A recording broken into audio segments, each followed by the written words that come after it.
রকমের হতে পারে। কত রকমের? 4 রকমের দলিল হতে পারে। একটা হচ্ছে কাতিউস সুবুত, কাতিউদ দালালাত। একটা হলো কাতিউস সুবুত, আর হলো কি কাতিউদ দালালাত। যদি এটার সুবুতটা হয় অকাট্য, দলিলও হবে অকাট্য এবং সুবুতও হবে কি অকাট্য, তখন পজিটিভলি এটার দ্বারা সাব্যস্ত হবে ফরজ বিধান। কি হবে? ফরজ বিধান, ওয়াজিব বিধান। কাতিউস সুবুত, কাতিউদ দালালাত, কাতিউদ দালালাত, কাতিউস সুবুত বা কাতিউস সুবুত, কাতিউদ দালালাত। সুবুতটা যদি হয় অকাট্য, সুবুতটা যদি কি হয় অকাট্য হয়, সুবুত অকাট্য হলে তোমার দালালাতটাও হতে হবে অকাট্য। দালালাতও হতে হবে কি? যেমন পবিত্র কোরআনুল কারীমের যত আয়াতগুলো, এগুলো সব হচ্ছে কি কাতিউস সুবুত। এগুলো সব কি? কোরআনের কোন আয়াতের মধ্যে মুতাওয়াতির ছাড়া আছে নাকি? নাকলান মুতাওয়াতিরান বেলা সুবাহা। কারণ কোরআনের ক্ষেত্রে আমরা বলছি আল মাকতুবু ফিল মাসাহিব, আল মাকতুবু ফিল আল মানকুলু আনহু নাকলান মুতাওয়াতিরান বিলা সুবাহা। আল মানকুলু আনহু নাকলান মুতাওয়াতিরান বিলা সুবাহা। নকলে মুতাওয়াতির হতে হবে। কি হতে হবে? নকলে মুতাওয়াতির হতে হবে। এবং আরো তিনি অতিরিক্ত একটা শর্ত করছেন, বিলা সুবাহা, কোনো সন্দেহ থাকতে পারবে না। কোনো সন্দেহ থাকতে, আল্লাহর কোরআনের প্রত্যেকটি আয়াত এগুলো নকলে মুতাওয়াতির, এগুলো সব কি? এবং এটা বেলা সুবাহা। কিন্তু সবগুলো কাতিউস সুবুত হলেও সবগুলো কাতিউদ দালালাত নাও হতে পারে। কাতিউদ দালালাত এটার দ্বারা যেটা বুঝ, এটা অকাট্য নাও হতে পারে। অকাট্য কি?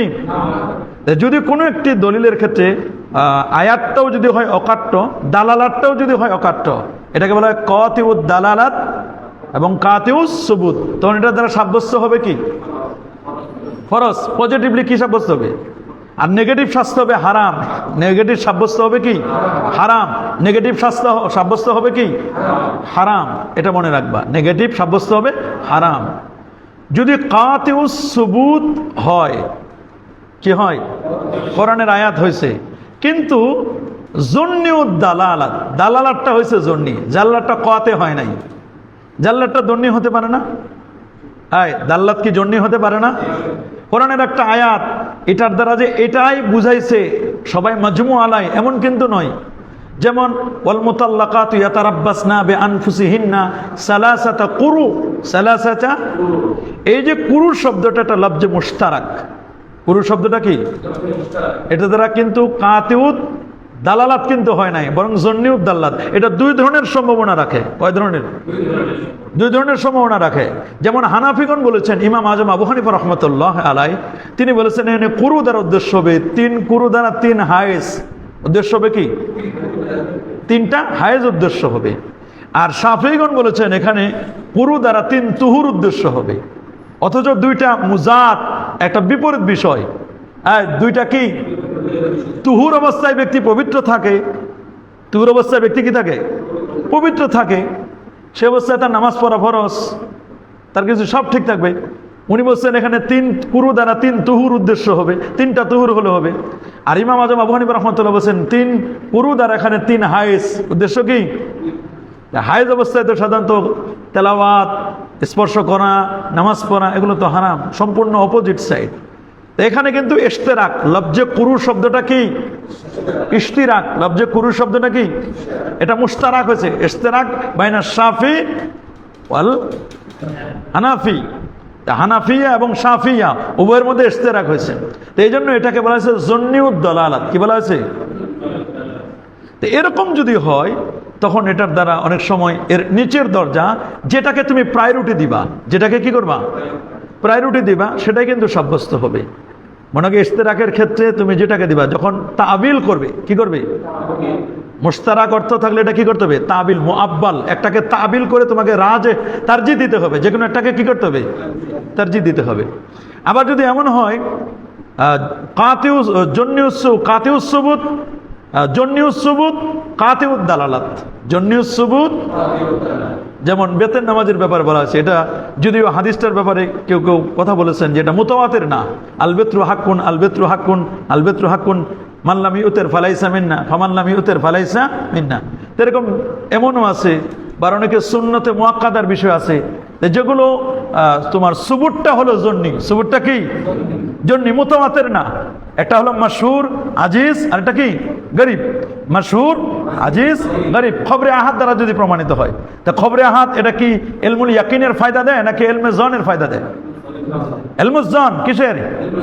ইন্নাল আহাদা, নিশ্চয় আহাদ গুলো ইফিদুজ জান্না, ইফিদুজ। মনে রাখবা, খবরে আহাদ ইলমে ইয়াকিনের ফায়দা দেয় না। কিসের ফায়দা দিবে? ইলমে জনের ফায়দা দিবে। আর খবরে মুতাওয়াতির ইফিদু ইলমাল ইয়াকিন, ইফিদু ইলমাল, এটা ইলমে ইয়াকিনের ফায়দা দিবে। ইফিদু ইলমাল।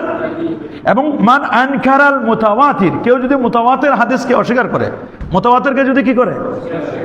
খবরে মুতাওয়াতিরকে অস্বীকার করলে ইউকাফফারু, তাকে কি ফতোয়া দেওয়া হবে?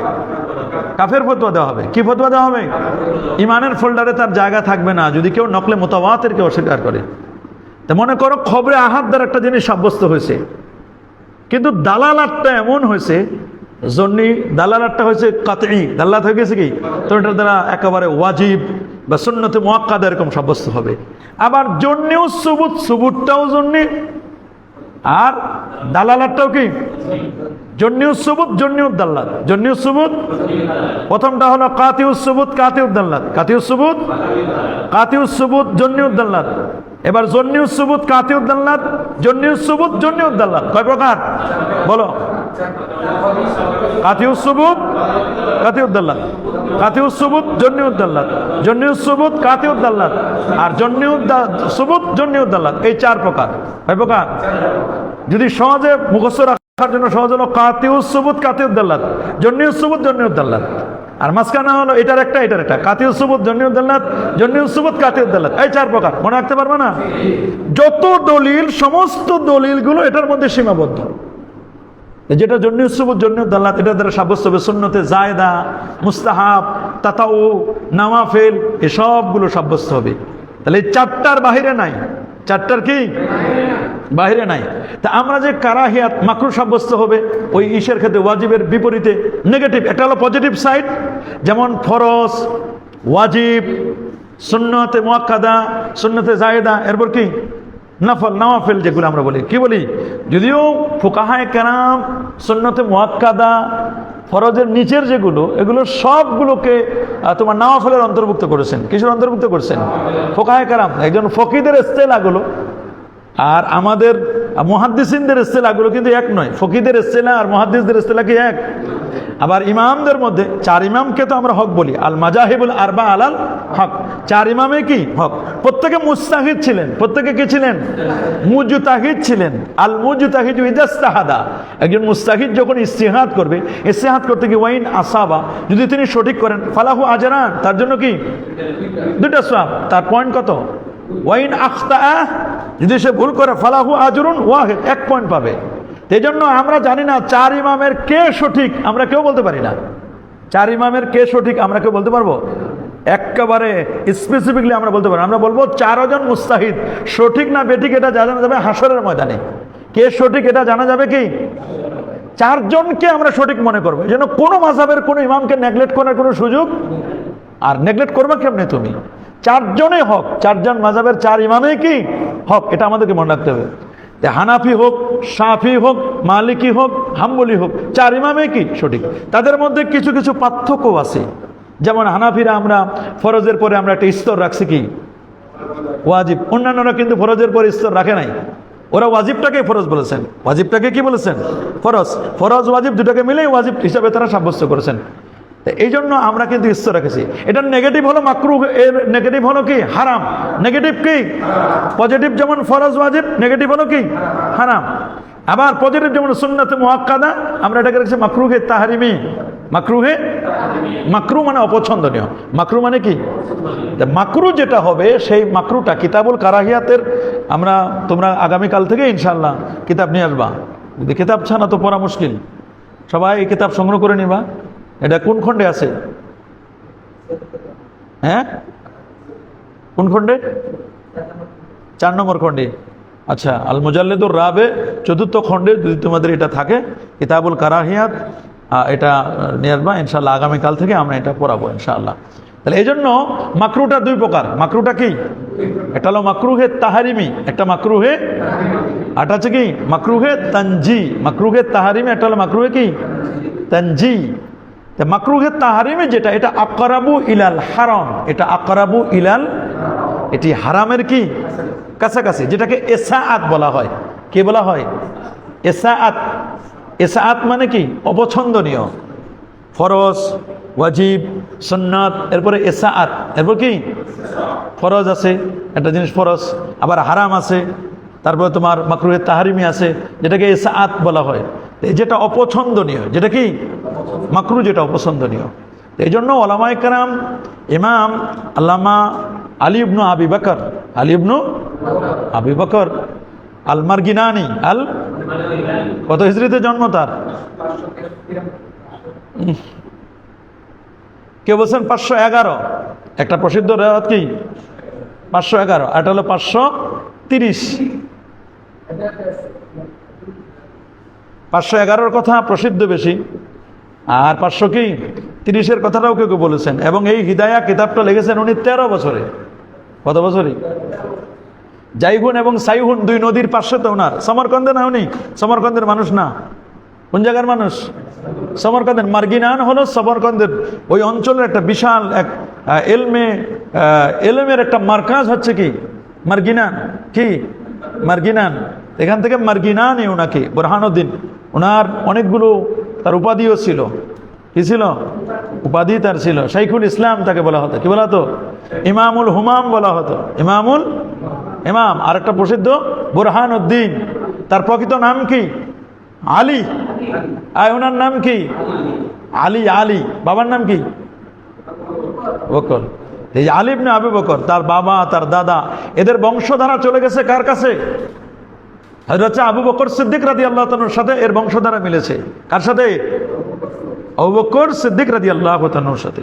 উনি কুফা, বসরা, খোরাসান এবং ছোটকালেই তিনি বাবার কাছ থেকে মোটামুটি প্রাথমিক শিক্ষা অর্জন করার পরে ইমাম মারগিনানি রহমতুল্লাহ আলাইহি উনি মক্কা মদিনা সফর করেছেন। 14 বছর বয়সে হজ করেছেন। কত বছর বয়সে? 14 বছর বয়সে ইমাম বুরহানুদ্দিন মারগিনানি রহমতুল্লাহ আলাইহি, আলী ইবনে আবু বকর মারগিনানি 14 বছর বয়সে তিনি হজ্জের কাজ সমাপন করেছেন। এবং হজ্জে আসা মানুষগুলোর সাথে, তাদের সাথে মুলাকাত, জিয়ারত, তাদের সিচুয়েশন, তাদের পরিবেশ পরিস্থিতি, কোন কোন অঞ্চলের ফেকা কেমন চলছিল, এই ফেকা সম্পর্কে তিনি জেনেছেন। তার বড় একটা ইচ্ছা ছিল এই দেশগুলো সফর করে যে মানুষের বিভিন্ন মুআমালাত, মুআশারাত বিষয়ে দেখতেছেন এক একজন এক এক রকমের। তার কাছে 2টো কিতাব ছিল, বিশেষ করে তিনি জামে সগীর এই কিতাবটা এবং ইমাম কুদুর রহমতুল্লাহ, এটা সংক্ষিপ্ত কিতাব।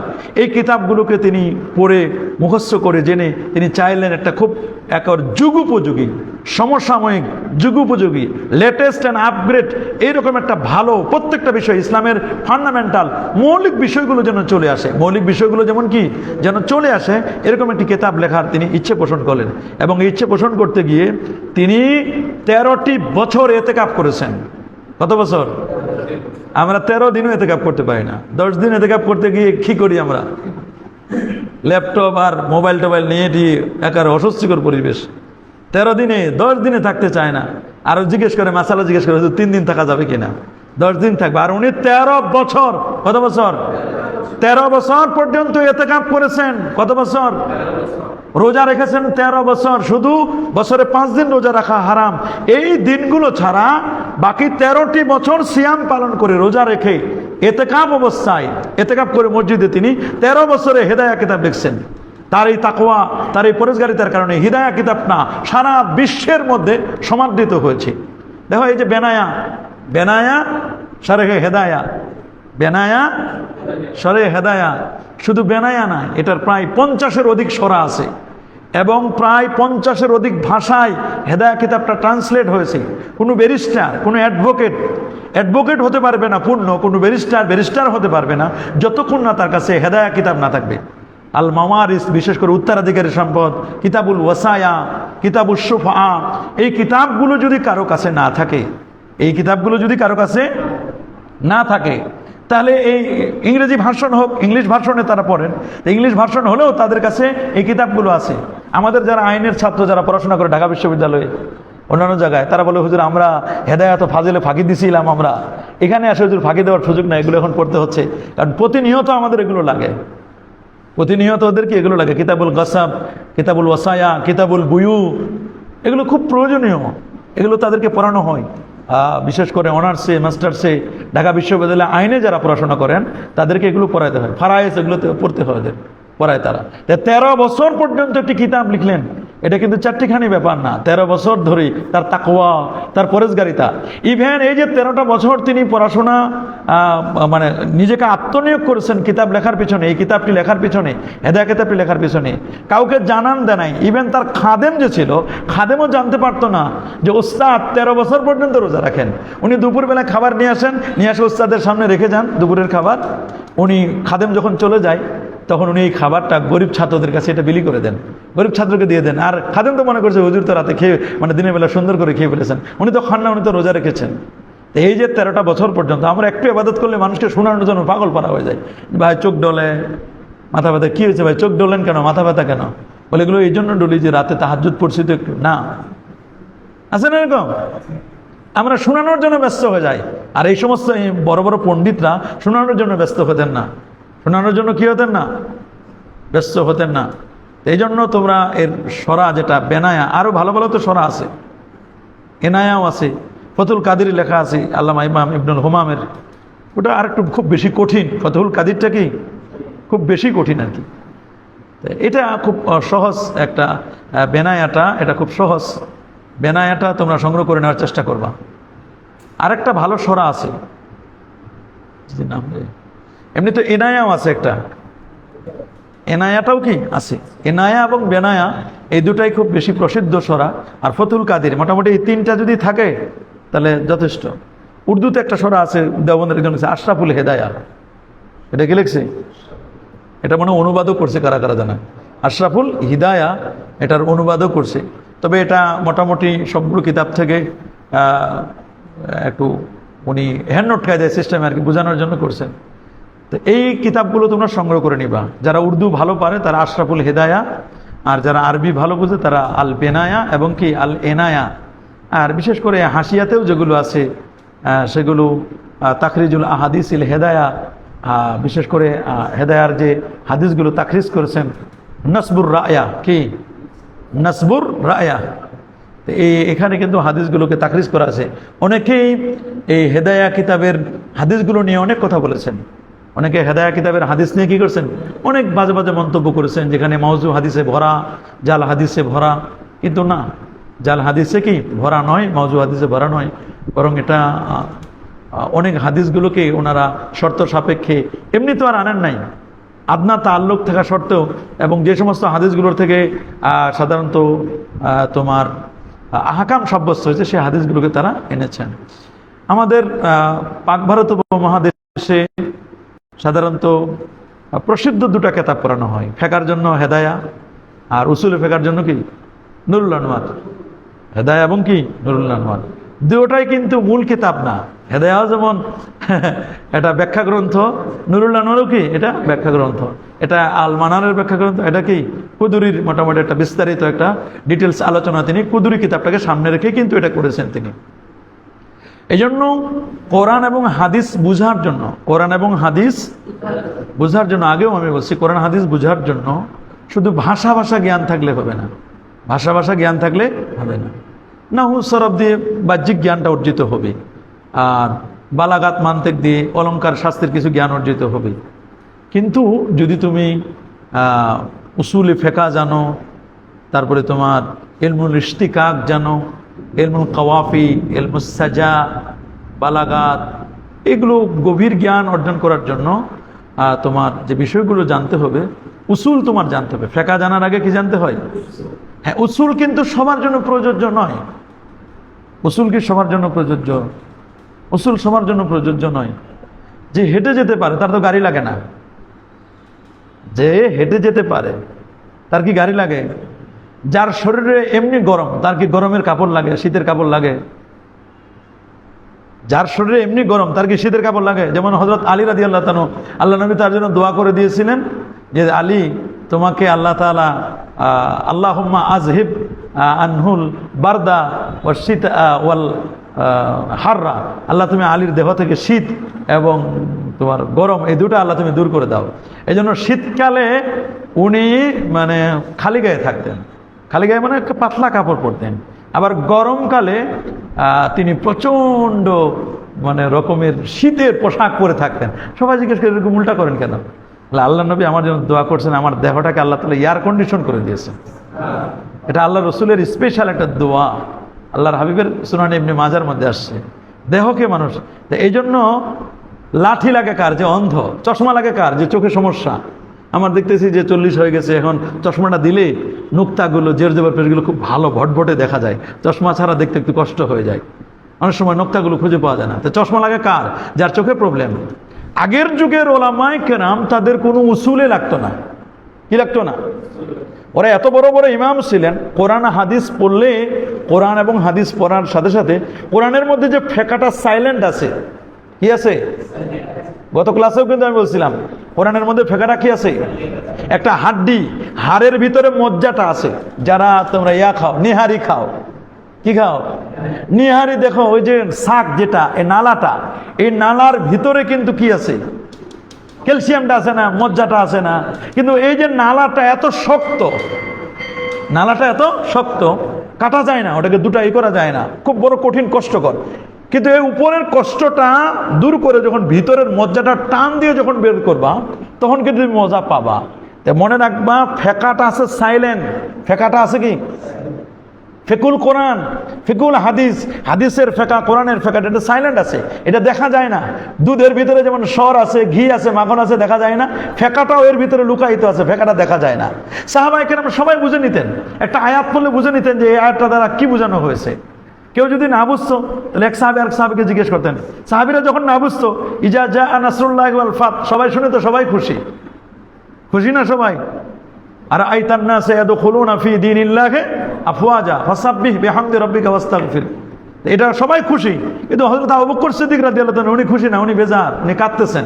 বলে কি বুঝলেন আপনি? বলে আমি বুঝেছি এই আয়াত, এই কোরআনের এই সূরাটা এটা নবীর ইন্তেকালের সংবাদ দিচ্ছেন, উনি তো কাঁদতেছেন। তো উনি ফেকা বুঝলেন এখানে। তো এক একজন এক একটা বুঝছে।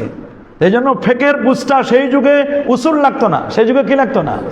এখন এই যুগে আমাদের উসুল পড়েও আমরা ফেকা বুঝি না। মাসলা ইস্তেমাত করতে পারি আমরা?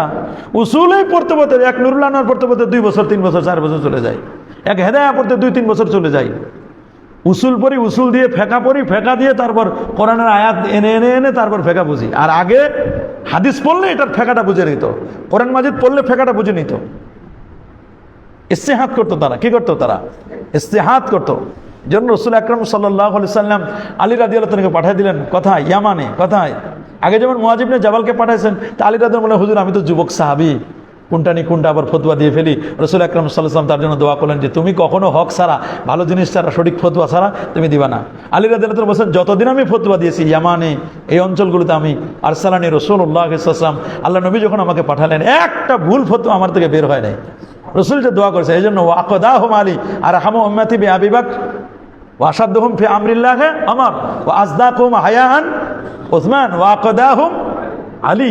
আলী রাদিয়াল্লাহু সবচেয়ে বড় বিচারক ছিলেন, কারণ রাসূলের দোয়া পেয়েছেন। আবার বাসা রাসূলুল্লাহ সাল্লাল্লাহু আলাইহি ওয়াসাল্লাম মুআয আনিল ইয়ামান, মুআয ইবনে জাবালকে ইয়ামানে পাঠিয়ে দিলেন এবং বলেন, কাইফা তাকদি ইয়া মুআয, মুআয কিভাবে বিচার কার্য ফয়সালা করবে? তখন মুআয রাদিয়াল্লাহু তাআলা বলেন, হুজুর আমি আকদি বি কিতাবিল্লাহ, কোরআন দিয়ে ফয়সালা করব। ফাইন লাম তাজিদ ফি কিতাবিল্লাহ, তখন বলল আকদি ফাবি সুন্নতি রাসূলিল্লাহ, তাহলে নবী আপনার সুন্নাত দিয়ে। রাসূল বলেন, ফাইন লাম তাজিদ ফি সুন্নতি রাসূলি, যদি রাসূলের সুন্নতে না পাও, ওয়ালা ফি কিতাবিল্লাহ, আল্লাহর কোরআনেও যদি না পাও, তাহলে কি করবো? আজ তাকে দেব। তখন বলছে আমি ইস্তেহাদ করবো। এই ইস্তেহাদটাই তো ফেকা। হ্যাঁ, ইস্তেহাদটাই কি? ফেকা। ফেকা হচ্ছে সামারাতুল কোরআন এবং সুন্নাহ, কোরআন এবং সুন্নাহ থেকে যেটা বের করবা এটাই তো ফেকা। কোরআন সুন্নাহ থেকে যেটা বের করবা এটাই কি ফেকা। এই জন্য আগেই বলছি আমি, একজন মুস্তাদিল ইস্তেদলাল পেশ করতে গিয়ে, দলিল দিতে গিয়ে, হয় ওহির মাধ্যমে দলিল দিবে, না হয় কি গায়রে ওহি।